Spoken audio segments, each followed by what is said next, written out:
Oke, udah mulai ya. Oke, kita mulai sesi kali ini. Selamat pagi semuanya. Ya, Pagi. Selamat pagi. ya. Oke, untuk sesi pertama ini aku mau coba membagikan ini sih tema bagaimana cara berpikir sebagai seorang saintis ya atau ilmuwan kayak gitu. Dan ini sebenarnya tema ini aku ambil berdasarkan bukunya si Adam Grant. Yaitu di judul buku apa di buku yang terbarunya apa judulnya Think Again gitu. Ini juga lagi rame kok dibicarakan. Dia baru rilis awal tahun ini gitu. Dan aku emang udah ngikutin si Adam Grant ini udah lama gitu. Jadi sedikit profile tentang si Adam Grant. Jadi dia itu adalah seorang apa ya profesor di bidang organizational psychology gitu atau apa dia yang lebih ke ini sih ke profesional ataupun korporat dia ya mungkin singkatnya dia mungkin apa di bidang HR lah di perusahaan kayak gitu. Sebelumnya ada yang tahu nggak sosok si Adam Grant ini kayak apa seperti apa atau ada yang pernah baca bukunya mungkin? Belum Belum ada. pernah baca malah Mas. Baru tahu juga. Coba deh apa baca-baca nih. Apalagi Ivan nih yang mungkin tiba-tiba mungkin mau apa namanya berubah haluan ke HR gitu. Siapa tahu gitu kan. Iya, jadi apa namanya materi hari ini aku ngambil terinspirasi dari bukunya dia yang judulnya Think Again ini. Oke, langsung aja kita mulai ya. Nah, apa sih yang bakal kita diskusikan hari ini gitu? Yang pertama itu adalah kenapa sih kita perlu berpikir sebagai seorang ilmuwan atau why we why do we need to think like a scientist? Kemudian kita membahas definisi tentang berpikir sebagai seorang saintis itu kayak gimana sih? Tuh. Lalu baru yang terakhir adalah bagaimana cara kita melakukannya. Ibaratnya kita cari tahu nih kenapa sih kita butuh gitu berpikir sebagai seorang saintis. Kemudian emang definisinya apa sih? Apa sih yang dimaksud berpikir sebagai seorang ilmuwan atau saintis itu? Lalu yang ketiga baru itu adalah ya udah gimana nih cara kita melakukannya. Kayak gitu. Langsung aja ya. Kenapa sih kita perlu berpikir sebagai seorang saintis? Gitu. Mungkin dari teman-teman ada yang mau ini sedikit spoiler dikit kenapa gitu? Ada yang mau? Kira-kira ada yang punya gambaran nggak atau bayangan?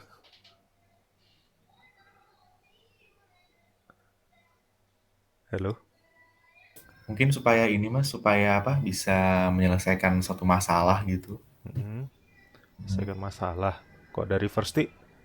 Kalau dari aku mungkin bisa untuk lebih berpikir secara kritis gitu. Oke. Kalau dari Bianca, ada gambaran nggak atau bayangan? Mungkin untuk kayak coba-coba beda-beda cara gitu untuk dapat solusinya gitu. Oke. Iya, kurang lebih sih kayak gitu ya kalau yang aku pelajari gitu. Karena kan memang intinya berpikir sebagai seorang saintis itu bagaimana kita bisa menambah luas atau memperluas pola pikir kita terhadap sesuatu gitu. Sehingga apa informasi yang kita dapatkan itu tuh nggak em, mentah-mentah kita dapatkan gitu, nggak mentah-mentah kita telan gitu, tapi juga ada banyak filternya, ada banyak saringannya dan juga apa namanya ya lebih ke arah situ sih bagaimana kita bisa memilih informasi yang relevan dan juga logis untuk kita ambil sebagai solusi atas permasalahan yang kita buat itu. Nah, tapi kalau dari sisi si Adam Grant ini kita lihat aja kayak gimana apa sih yang dimaksud oleh dia gitu tentang kenapa kita perlu berpikir sebagai seorang saintis. Nah, kalau dari si Adam Grant ini sendiri bilang gitu, kapan sih terakhir kita mengubah opini kita terhadap sesuatu gitu? Mungkin bukan cuma opini ya, tapi juga misalkan ilmu pengetahuan kita gitu. Kapan sih kita terakhir mengupgrade diri kita terkait bidang yang kita pelajari saat ini?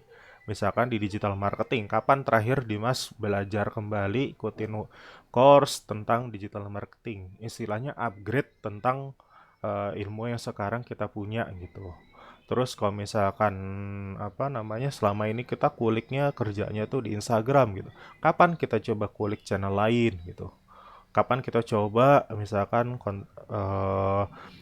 main di Facebook, main di Twitter, main di ya TikTok dan YouTube misalkan lain-lain kayak gitu. Kapan terakhir kita mencoba mengkulik itu gitu. Nah, jadi menurut Adam Grant sendiri ya apa dari sini tuh harusnya udah menjadi alasan sendiri gitu. Kenapa kita butuh berpikir seperti ilmuwan atau disebutnya scientist di tema kali ini gitu. Lalu apa namanya?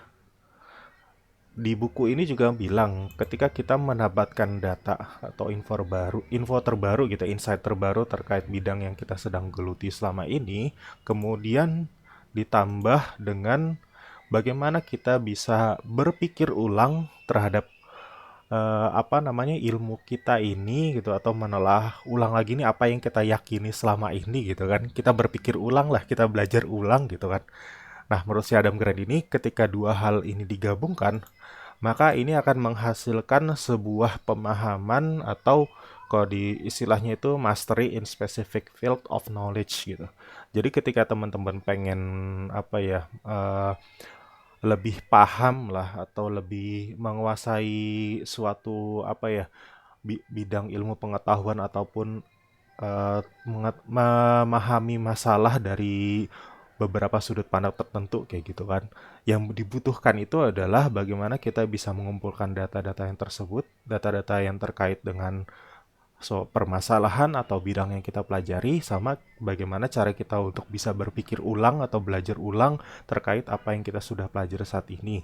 Dan itu akan menghasilkan pemahaman utuh di bidang atau ilmu yang kita pelajari atau permasalahan yang sedang kita hadapi saat ini. Kayak gitu. Nah, kemudian kita kan tadi udah bahas terkait apa namanya secara singkat tentang upgrading diri gitu. Lalu kita selanjutnya membahas apa sih yang bisa menghambat kita untuk mencapai tingkat pemahaman tadi, tingkat pemahaman utuh ya terhadap suatu ilmu atau kita melihat solusi yang kira-kira bisa mengcover dari permasalahan yang sedang kita hadapi saat ini gitu kan. Nah, kalau menurut buku ini dinamakan overconfident cycle gitu atau siklus kepercayaan diri yang berlebih kayak gitu. Nah, mungkin aku gambarin singkat ya terkait overconfident cycle ini.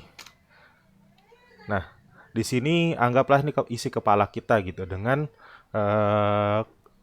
apa namanya dengan apa yang pemikiran kita atau ilmu pengetahuan kita saat ini gitu. Nah, overconfidence cycle itu dimulai dari kita cuma menerima opini-opini atau ilmu-ilmu itu yang sifatnya tuh kayak mendukung apa yang kita punya saat ini gitu. Kayak misalkan Dimas itu kerja di Instagram, apa mainnya di Instagram gitu. Terus dia hanya menerima istilahnya tuh konten-konten ataupun ilmu-ilmu yang sifatnya tuh Instagram semua, bagaimana mencara optimasi Instagram terus menerus seperti itu. Sedangkan ilmu yang berbeda atau bahkan opini yang berbeda kita tolak sama sekali. Nggak kita terima gitu, nggak kita masukin lah ke dalam kepala kita gitu. Intinya kita cuma butuh ilmu atau opini yang memang sudah sejalan dengan kita gitu, yang memang sudah di bidang kita masing-masing gitu. Dan dari sini apa akhirnya apa ya kita tuh jadi berpikir kayak oh ya udah kita apa namanya beranggapan bahwa opini kita itu udah valid dan sudah teruji gitu kan. Dan lebih bodohnya lagi kita ini situasinya sebenarnya apa situasi yang agak bodoh nih. Lalu kita bodohnya berpikir kita adalah orang yang terbijak gitu atau orang yang terpandai lah, yang tertahu gitu, yang pernah ada di muka bumi ini gitu. Dan ini kan menjadi siklus kebodohan yang sangat-sangat bodoh ya. Lalu apa namanya di overconfident cycle lagi balik lagi lah ke sini gitu. Akhirnya dia setelah beranggapan oh udah nih udah cukup nih udah paling tahu lah udah paling expert lah di bidang ini gitu. Terus akhirnya dia masukkan lagi opini yang cuma mendukung ataupun sejalan dengan apa yang dia yakini saat ini gitu. Lalu nextnya, dan dampak dari siklus tadi adalah kita beranggapan bahwa kita lah yang benar gitu kan, bukan bagian dari yang benar. Padahal kita tuh nggak apa, pada dua hal ini adalah dua hal yang berbeda gitu. Kita cuma merasa apa, tanpa tahu ini beneran nggak sih atau cuma kebodohan gitu. Nah, apa mungkin bisa dipahami ya, maksudnya feeling right, apa merasa benar sama berada di pihak yang benar itu dua hal yang berbeda gitu. Lalu kalau diibaratkannya si overconfidence cycle ini, dia ada 3 mode lah atau 3 personifikasi gitu yang mungkin bisa kita temui dalam aktivitas kita sehari-hari gitu. Nah, satu itu adalah preaching. Ini aku ambil dari istilahnya si bukunya si Adam Grant ya. Jadi apa, kalau diterjemahin agak aneh, terjemahan ke Indonesia agak aneh bahasanya. Jadi mudah-mudahan bisa dipahami. Yang pertama preaching, kedua prosecuting, ketiga politicking gitu. Nah, kita bahas satu persatu apa sih yang dimaksud preaching, prosecuting, sama politicking di siklus, maksudnya 3 mode atau 3 personifikasi dari si overconfidence cycle ini. Yang pertama adalah preaching gitu. Preaching itu adalah sebuah kondisi di mana atau situasi di mana kita menganggap bahwa kita 100% benar dan kita itu punya tugas mulia untuk menyebarkan apa yang kita yakini tersebut gitu. Misalkan ya, Firsty ini adalah seorang pemain Bitcoin gitu. Dan Firsty yakin 100% gitu bahwa Bitcoin ini adalah investasi masa depan yang nggak ada celaknya deh, pokoknya nggak ada minusnya gitu. Dan Firsty ini gembar-gembur gitu mengasih tahu ke orang-orang, ayo guys ikutan investasi Bitcoin gitu. Ini nggak penipuan kok, tenang aja. Ini ini pasti menguntungkan gitu.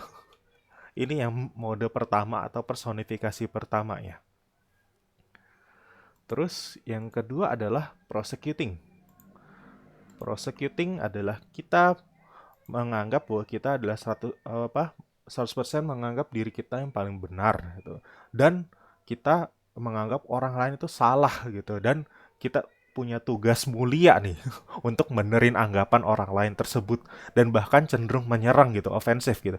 Beda ya sama yang preaching tadi. Kalau preaching itu dia menyebarkan, dia 100% yakin benar gitu kan, terus dia menyebarkannya.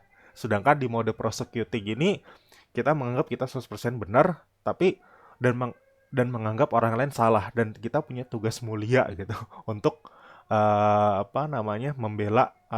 membela pandangan kita dan menyalahkan opini atau pandangan dari orang lain gitu. Sekarang misalkan Bianca gitu. Anggap Bianca itu adalah seorang trader gitu, trader saham ya. Terus ketika ada orang lain yang bilang trader itu nggak jelas dan cenderung penipuan, Bianca langsung triggered gitu. Apa? Nggak mungkin gitu. Terus Bianca langsung lah ngumpulin segala macam argumentasi lah, opini lah, info segala macam untuk yang sifatnya tuh mendukung argumen atau opini Bianca terkait trading itu. Dan Bianca memakai itu untuk menyerang opini lawan gitu. Istilahnya kalau sekarang tuh kayak debat kusir di internet gitu kan. Kan sering tuh banyak tuh. Maksudnya ketika ada masalah apa pasti bakal banyak tuh orang-orang yang saling menyerang satu sama lain gitu. Itu contohnya. Lalu yang ketiga adalah politicking. Politicking itu berkebalikan dengan dua kondisi sebelumnya. Yaitu kita 100% itu menerima apa yang orang lain pikirkan atau apa yang disampaikan oleh orang lain itu ya kita 100% kita menerimanya secara utuh gitu, tanpa kita filter dulu isi informasinya gitu.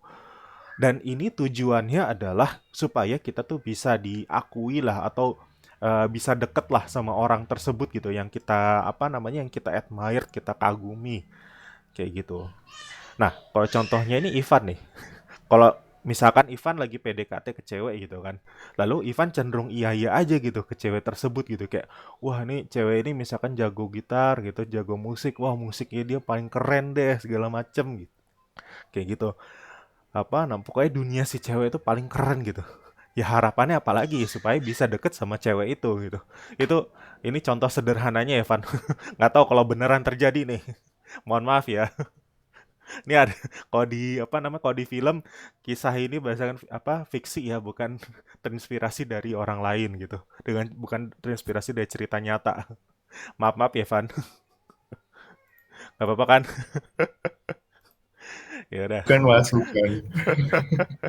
Ya nggak apa-apa juga sih kalau itu urusan pribadi. Oke, kurang lebih kayak gitu ya guys, terkait tiga mode atau tiga personifikasi dari overconfidence cycle ini. Terus lalu bagaimana sih cara kita bisa keluar gitu dari si overconfidence cycle ini gitu? Bagaimana kita biar nggak terjebak dalam tiga mode atau tiga personifikasi tadi yang di atas itu tadi, yang preaching, terus prosecuting, sama politicking itu. Apa yang perlu kita lakukan gitu? Yang pasti sih ya kita menerapkan cara berpikir gitu atau metode berpikir sebagai seorang scientist atau ilmuwan gitu. Nah, ini ada contoh Adam Grant. Dia sama Daniel Kahneman. Daniel Kahneman ini seorang profesor juga di bidang psikologi gitu. Ibaratnya mungkin rekan kerjanya si Adam Grant, dan juga Daniel Kahneman ini juga punya dia juga penulis buku ya. Kalau kalian tahu Thinking Fast and Slow, itu bukunya itu salah satu yang populer juga di di luar sana, sering banget kok ininya dicetak ulang beberapa kali gitu. Mohon maaf, minum dulu ya, haus.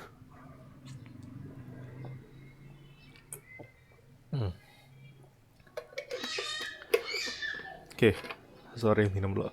Lalu si Adam Grant ini pernah bertanya kepada Daniel Kahneman,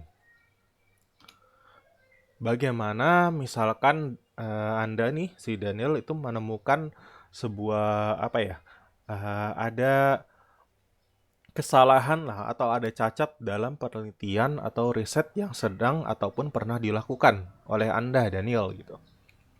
Lalu Daniel ini menjawab, oh nggak apa-apa gitu kan, nggak apa-apa lah, maksudnya it's my pleasure, sebuah kehormatan karena saya bisa punya kesempatan untuk mengurangi kesalahan tersebut gitu kan, untuk untuk bisa less wrong lah, atau bisa mengurangi kesalahan ketika saya melakukan riset atau untuk riset yang pernah saya lakukan gitu.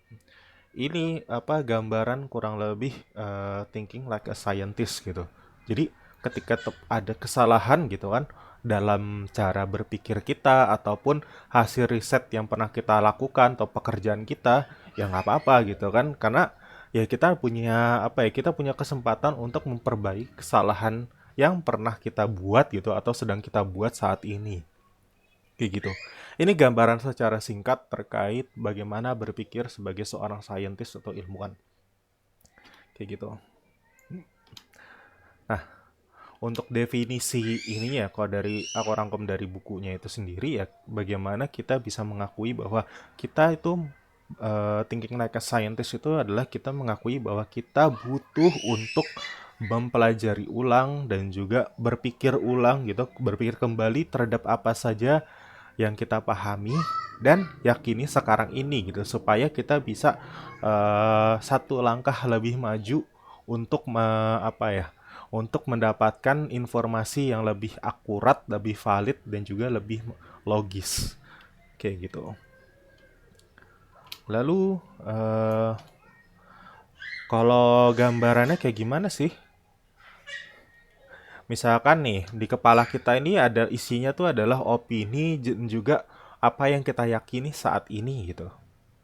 Nah, untuk menerapkan si thinking like a scientist tersebut adalah, pertama, kita harus menganggap bahwa apa yang kita yakini dan juga kita ketahui saat ini itu adalah menjadi semacam langkah pertama lah.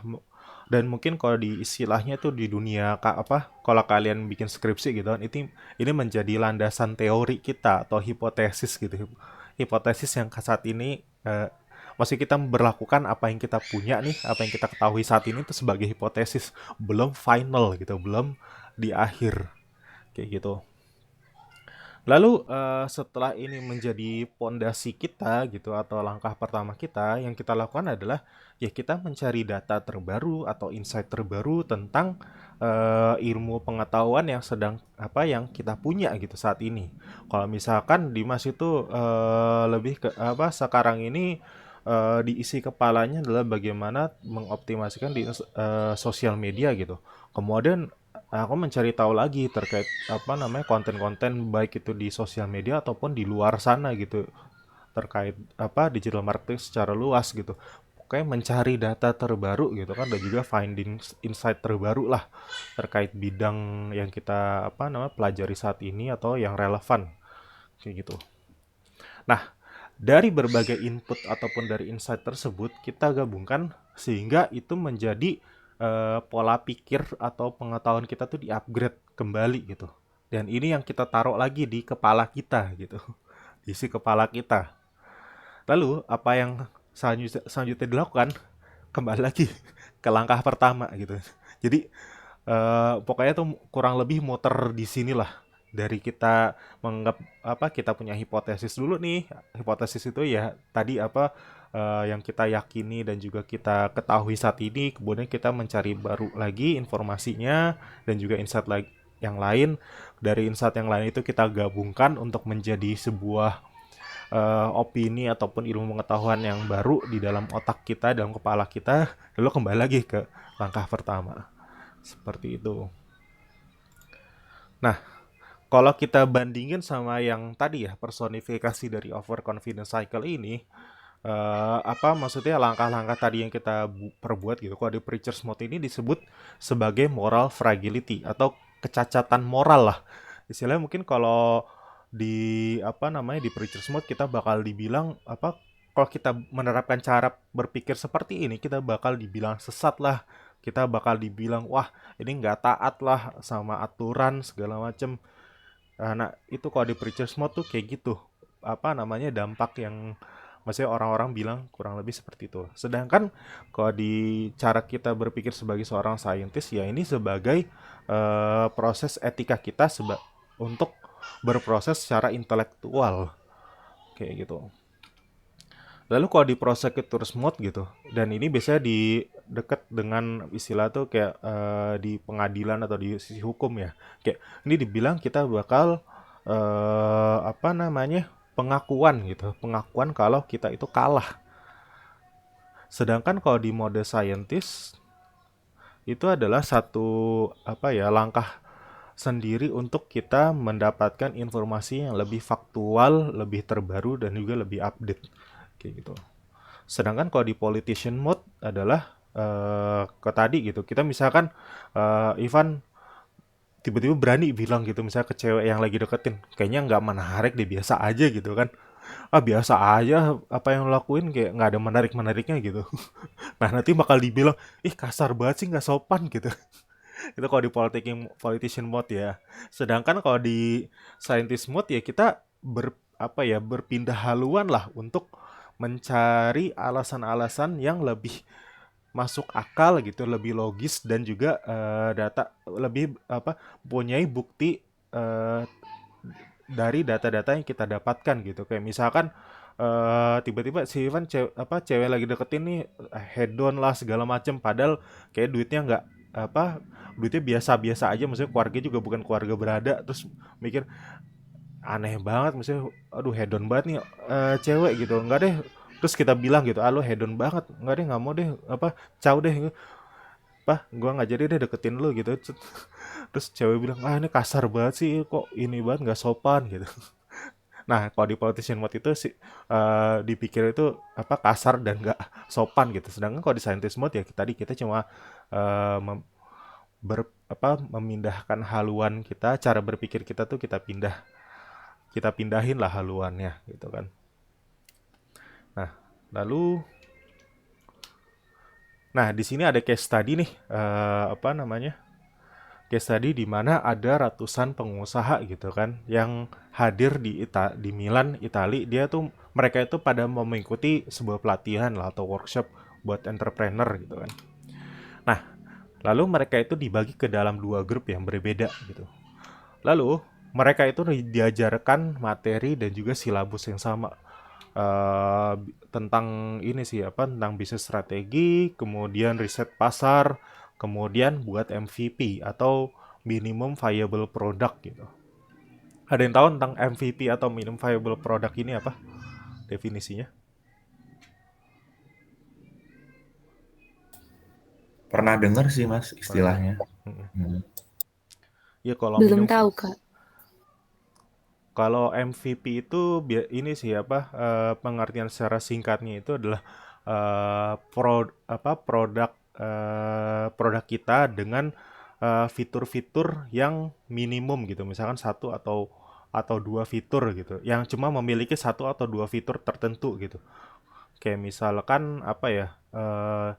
Misalkan kalau nggak salah ya misalkan Twitter gitu. MVP pertamanya dia adalah ya dia cuma bikin apa namanya sosial media, terus udah kita cuma bisa apa namanya bikin teks lah di Twitter tersebut gitu. Istilahnya minimum viable product itu adalah produk awal yang kita luncurkan ke dalam pasar dan tujuannya itu untuk eksperimen kayak gitu. Mungkin nanti kalian bisa googling sendiri apa itu MVP gitu ya. Kita lanjut dulu ke materi tersebut. Nah, tetapi yang dibedakan adalah yang kedua ini, grup yang kedua ya, kan tadi dibagi dua grup ya. Yang grup kedua ini juga diajarkan tentang metode berpikir atau metode thinking like a scientist ini. Di mana apa namanya dikasih tambahan pemahaman sih bahwa strategi yang kita punya nih, bisnis strategi itu kita harus anggap ini sebagai teori. Sifatnya tuh nggak mutlak gitu, nggak harus kita pakem banget lah terkait strategi ini gitu. Lalu apa namanya riset pasar itu kita kita anggap sebagai hipotesis yang kita kembangkan atau hipotesis atas strategi yang kita buat gitu. Lalu MVP itu sebagai eksperimen dan juga bukan sebuah hasil akhir gitu. Istilahnya kita jangan berekspektasi bahwa MVP kita ini bakal ketika kita launching gitu kan, kita luncurin, kita sebarkan produk MVP ini ke pasar terus misalkan buruk ya berarti perusahaan kita, bisnis kita bangkrut gitu. Enggak, jangan. Ini adalah sebuah eksperimen, bukan sebuah hasil akhir gitu. Lalu nah, setelah setahun kemudian setelah mengikuti pelatihan tersebut gitu kan. Nah, di sini dibagi dua ya. Grup satu tadi yang nggak diajarkan scientific thinking, kalau yang grup 2 ini diajarkan scientific thinking gitu. Kalau untuk yang pivot ke arah bisnis model yang terbaru gitu kan, itu ada sekitar 40 grup kedua ini 49% atau lebih tinggi dibandingkan grup satu gitu.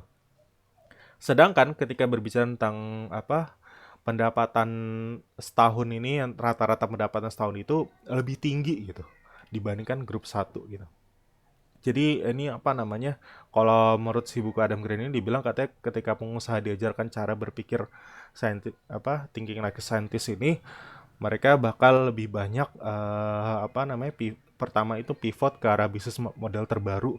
Istilah dia mengikuti tren pasar kali ya. Maksudnya lebih banyak yang pivot gitu. Sedangkan dari sisi pendapatan juga lebih banyak yang berasal dari grup 2 atau grup yang diajarkan metode berpikir seperti ilmuwan tersebut gitu.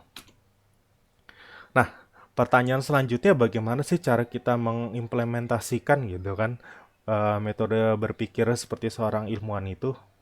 Tuh. Nah, kalau secara singkat sih pertama kita tuh memiliki keraguan terlebih dahulu gitu. Maksudnya ketika kita dapat info terbaru, ya coba kita periksa lagi gitu terkait info tersebut dan cari data yang kira-kira berhubungan lah dengan info ataupun insight yang barusan kita dapat tersebut. Lalu dari kita mempunyai keraguan tersebut ya itu akan menghasilkan kepada rasa penasaran gitu, atau itu bakal mengarahkan kita kepada rasa penasaran dan menganggap bahwa kayaknya seru nih kita cari tahu untuk kebenarannya gitu. Setelah itu kita bakal mendapatkan banyak ide dan juga insight terbaru gitu terkait rasa penasaran dan juga rasa keraguan kita terhadap sebuah informasi yang kita dapatkan baru-baru ini gitu. Setelah itu kita bakal mendapatkan rasa kepercayaan diri bahwa kita tuh bisa juga ya ternyata untuk mempelajari hal baru gitu, atau kita percaya diri gitu terkait kemampuan kita untuk mempelajari suatu ilmu baru atau mencari hal yang baru lah istilahnya. Dan terakhir kita bakal merasa semacam rendah diri dan juga kayak wah ya kemana nih selama ini gitu kan, baru tahu tentang hal ini, dan kita tuh menjadi malu ketika kita tahu wah masih banyak banget ya hal-hal yang belum kita ketahui sebelumnya gitu. Istilahnya kayak dunia ini luas ya ternyata gitu, dan kita cuma istilah setitik doang gitu di muka bumi itu. Lalu kalau dibikin gambarannya kurang lebih seperti ini. Mulai dari keraguan yang muncul dari dalam diri kita, kemudian akan berlanjut kepada rasa penasaran yang kita miliki. Dari rasa penasaran itu kita bakal beralih ke proses kita mencari tahu ilmu ataupun insight terbaru terkait rasa penasaran kita di awal tadi. Dari proses kita mencari tahu tersebut, kita bakal tahu nih, wah ternyata masih banyak nih hal yang apa namanya belum saya ketahui gitu di dunia ini gitu, atau terkait ilmu yang sedang saya pelajari. PR-nya masih banyak nih untuk kita pelajari. Nah, dari situ bakal baik lagi ke arah rasa curiosity atau keraguan kita gitu. Dan inilah yang disebut sebagai rethinking cycle gitu. Atau proses atau siklus kita berpikir ulang terkait atau ilmu atau info yang kita miliki saat ini. Seperti itu. Nah, kalau digambarin ini metode tersimpelnya itu untuk kita menerapkan ini adalah yang pertama itu adalah ya kita bikin memo aja terkait kita bikin catatan lah untuk dua hal gitu. Yang pertama itu adalah kita catat hal-hal yang kita belum ketahui saat ini seperti itu. Terus kita catat dua hal. Yang pertama tadi hal-hal yang kita belum ketahui selama ini, itu sama yang sudah kita ketahui saat ini gitu. Terus untuk metode kedua adalah kita memfollow atau kita coba menyimak orang-orang lain yang memiliki opini atau background ilmu yang berbeda dengan kita kayak gitu. Kita coba dengerin aja, maksudnya dari apa yang dia sampaikan gitu. Kita istilah itu mencoba menerima gitu, menerima dulu dari berbagai input, dan kalau bisa inputnya itu orang yang berbeda dengan kita. Misalkan kalau aku lebih banyak di sosial media gitu, mungkin coba ngobrol atau dengerin insight terkait materi tentang SEO lah, atau misalkan terkait video marketing lah segala macem. Pokoknya coba dengerin aja dulu, siapa tahu dapat perspektif baru gitu. Dan kelebihan perbandingan dari dua siklus sebelumnya adalah kalau di overconfidence ini ya kita cenderung mempertahankan atau sebagai orang yang kolot lah istilahnya, nggak peduli kalau di luar sana tuh ada ilmu atau insight baru, dan kita tetap dengan pendirian atau ilmu yang sekarang kita punya gitu. Sedangkan untuk di rethinking cycle ini adalah kita memahami bahwa ilmu pengetahuan itu fleksibel sifatnya. Fleksibel dalam arti dia itu bisa berkembang, bisa berkembang secara horizontal ataupun vertikal gitu. Ibaratnya kalau ada yang nonton ini nggak, Marvel Loki? Belum, Kak. Belum ya? Belum. Belum ya? Bianca nonton nggak? Nonton, cuman baru 2 episode, belum selesai. Ibaratnya ilmu pengetahuan itu sifatnya kayak multiverse gitu loh. Ibaratnya ada satu timeline besar, terus ada cabang-cabangnya gitu yang saling berkaitan. Kayak gitu. Coba nonton Bianca, itu salah satu yang seru kok di serial Marvel. Dilanjutin lagi. kayak gitu. Dan apa namanya, kita juga mengapresiasi dan atau menikmati proses kita dalam belajar hal baru. Kurang lebih seperti itu kalau rethinking cycle ya. Nah, kalau untuk akhirnya tuh untuk summary ya, apa yang kita bicarakan hari ini ya, apa yang pertama itu untuk kita menjadi master atau menguasai secara utuh ilmu pengetahuan tertentu itu adalah caranya kita mengkombinasikan data-data terbaru dengan bagaimana kemampuan kita untuk bisa berpikir ulang atau belajar ulang terkait apa yang kita punya saat ini. Kayak gitu. Terus yang kedua itu overconfidence become our barrier to upgrading ourselves. Tadi ya, kepercayaan diri yang berlebih itu bakal menjadi apa ya? Semacam barrier, semacam penghalang untuk kita tuh upgrading diri kita sendiri. Lanjut, tadi ada 3 personifikasi, ada 3 mode dari overconfidence ini. Ada yang preaching, prosecuting, sama politicking. Next itu cara berpikir sebagai scientist itu adalah sebuah metode untuk kita berpikir ulang atau reinvent apa yang kita ketahui saat ini atau opini yang kita punya saat ini. Seperti itu. Lalu, di thinking like a scientist, kita menganggap bahwa pengetahuan atau ilmu kita saat ini adalah sebagai langkah pertama atau hipotesis gitu. Dan ini perlu dikembangkan kembali. Nah, kemudian untuk mengimplementasikan thinking science like a scientist tersebut, kita harus memiliki keraguan terlebih dahulu. Kemudian dari keraguan itu akan mengarah kepada rasa penasaran, dan setelah itu akan menghasilkan rasa kepercayaan diri kita terkait apa ya, proses belajar yang kita miliki, dan juga rasa apa ya, segan kita gitu bahwa ternyata masih banyak hal yang belum kita ketahui selama ini kayak gitu. Lalu untuk apa namanya, 2 hal termudah gitu kan yang bisa kita lakukan gitu kan secara real untuk mengaplikasikan thinking like a scientist ini ya, kita buat catatan terkait apa yang kita tahu dan kita tidak ketahui, sama ya kita apa namanya, mendengarkan atau kita nonton lah pendapat-pendapat orang lain atau orang lain yang memiliki ilmu background yang berbeda dengan kita. Seperti itu. Nah, itu saja paling untuk sesi hari ini, kurang lebihnya mohon maaf. Ya, terima kasih semuanya. Mungkin kalau ada yang mau ditanyakan silakan. Itu aja sih paling. Kalau mau materi nanti aku share di tweet Dimas. Gimana? Ada yang mau ditanyakan?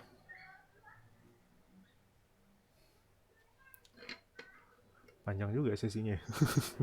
Maaf ya.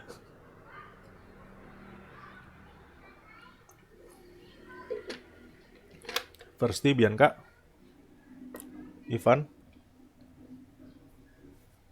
atau Udah ini sih sudah ngerti sih, maksudnya udah dapat banyak pembelajaran juga sih hari ini. Oke, thank you. Firsti gimana? Atau Bianca? Kalau dari aku, makasih juga sih sama Kak Dimas karena udah memberikan insight baru. Jadinya paham tentang gimana caranya untuk berpikir kayak scientist gitu. Bianca, ada yang Ya, aku juga kayak, menurut aku thinking like a scientist itu juga salah satu hal yang belum terlalu banyak dieksplor gitu sama aku juga. Nanti kira-kira bisa diterapkan. coba ini aja baca bukunya. Kalau aku sih recommended ya buat teman-teman gitu untuk baca bukunya tadi, Thinking Like a Scientist tadi. Think Again dari Adam Grant, karena ya tadi membuka apa ya, bagaimana cara kita belajar dan juga di situ banyak apa, gaya penulisan tuh lebih banyak tuh storytelling gitu. Jadi si Adam Grant tuh nulisnya lebih kayak ini ada cerita tentang ini nih, dan dia menyambungkannya dengan materi Think Again-nya itu atau Thinking Like a Scientist-nya itu kayak gimana prosesnya. Dan di bukunya sendiri bukan cuma dikasih tahu bagaimana kita maksudnya bisa berpikir sebagai seorang scientist, tapi juga kita bagaimana mengajak orang gitu untuk bisa berpikir seperti seorang scientist gitu. Dan dan sebenarnya sesi aku buat kayak gini nih terinspirasi juga dari salah satu kalimatnya dia yang dia bilang cara kita untuk belajar gitu, cara tercepat ya untuk kita mempelajari hal sesuatu adalah kita dengan cara kita mengajarkannya. Ini banget kan, maksudnya ekstrim banget gitu. Kalau mungkin yang bisa kita ketahui itu kalau kita mempelajari segala sesuatu ya kita harus praktek gitu kan untuk bisa lebih nangkep lah. Tapi kalau si Adam Green ini bilang kalau mau lebih nangkep untuk misalnya kita lagi belajar tentang sesuatu dan mau lebih nangkep ya kita ajarin gitu orang lain terkait materi yang kita pelajari saat ini. Itu pendekatan yang jauh lebih ekstrim sih kalau menurut aku. Kayak gitu, dan itulah menjadi landasan kenapa aku bikin sesi sharing session ini. Kayak gitu. Ya udah, kalau tidak ada ya terima kasih ya teman-teman udah mau menyimak. Nextnya Ivan ya. Iya nih Mas, Udah belum kepikiran ada. belum? Masih dipikir-pikir Mas. Heeh. Nah, Nanti. kalau mau discuss juga nggak masalah sih. Kalau misalkan Oh, Mas iya. ini materi kira-kira cocok nggak ya? Gitu, Oh, nggak iya. apa-apa, tanya aja. Oke deh. Oke. Eh, Oke teman-teman, kalau gitu terima kasih ya semuanya. Mohon maaf nih kalau misalkan ada salah kalimat atau salah kata gitu, terutama Ivan. Maafin ya. Nggak apa-apa Mas. Kan kalau bercanda itu. Iya. Oke, terima kasih semuanya. Selamat pagi, selamat bekerja kembali. Pagi. Oke. Masih.